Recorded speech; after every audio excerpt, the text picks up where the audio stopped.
ఒక చెట్టు కింద కూర్చుని మామిడి పండు తింటే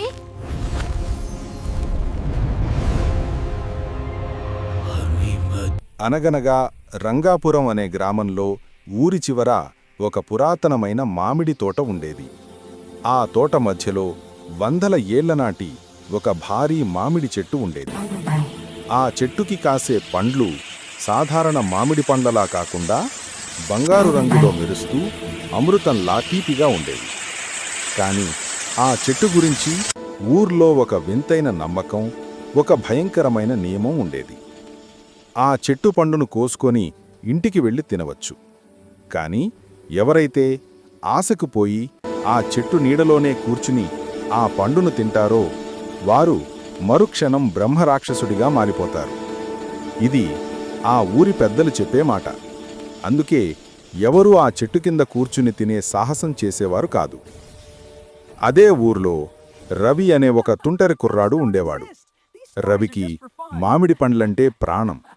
అతనికి ఊరి జన చెప్పే కథలంటే అస్సలు నమ్మకం ఉండేది కాదు. అదంతా వట్టి ట్రాష్. పండు చెట్టు కింద తింటే రాక్షసులం ఎందుకవుతాం? ఇదంతా పెద్దవాళ్లు పండ్లు దాచుకోవడానికి చెప్పే అబద్ధం అని కుట్టిపారేసేవాడు. ఒకరోజు మండు వేసవి మధ్యాహ్నం సూర్యుడు నిప్పులు చెరుగుతున్నాడు. ఊరంతా నిశ్శబ్దంగా ఉంది. రవికి మామిడి పండు తినాలన్న కోరిక విపరీతంగా కలిగింది. ఎవరికీ తెలియకుండా ఆ మాయా మామిడి చెట్టు దగ్గరికి వెళ్ళాడు. చెట్టు నిండా వేలాడుతున్న బంగారు వర్ణపు పండ్లను చూడగానే రవి నోట్లో లాలాజలం ఊరింది. గబగబా చెట్టు ఎక్కి అత్యంత పెద్దగా రుచికరంగా కనిపించే ఒక పండును కోసుకున్నాడు. పండును చేతిలోకి తీసుకోగానే దాని సువాసన రవిని కట్టిపడేసింది. ఇంటికి వెళ్లేదాకా ఆగలేను, ఇక్కడే తినేస్తాను, ఏమవుతుందో చూద్దాం అనుకున్నాడు రవి. వెంటనే చెట్టు దిగి ఆ చెట్టు మొదలు దగ్గర ఉన్న దట్టనైన నీడలో హాయిగా కూర్చున్నాడు. పండును కొరికాడు.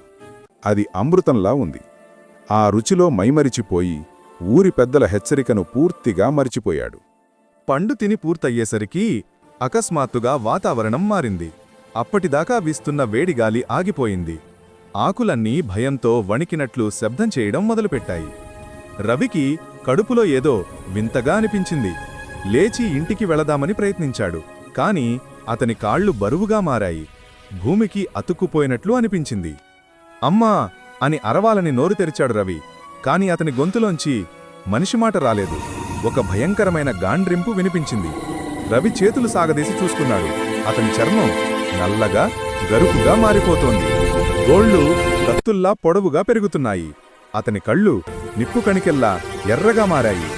ఆకలి, అంతకు ముందెన్నడూ ఎరుగనంత విపరీతమైన ఆకలి అతన్ని ఆవహించింది. ఆ మామిడి చెట్టు ఆకులు గలగల రాలుతూ నియమం మీరావు, నియమం మీరావు అని గాలిలో ఒడుస్తున్నట్లు వినిపించింది. కొద్దిసేపటికి అక్కడ అందమైన రవిలేడు. చెట్టు కొమ్మలపై తలక్రిందులుగా వేలాడుతున్న ఒక భయంకరమైన బ్రహ్మరాక్షసుడు మాత్రమే ఉన్నాడు. ఆ రోజునుంచి రవి ఇంటికి తిరిగి రాలేదు. ఊరి జనం వెతుక్కుంటూ తోట దగ్గరికి వెళ్లారు.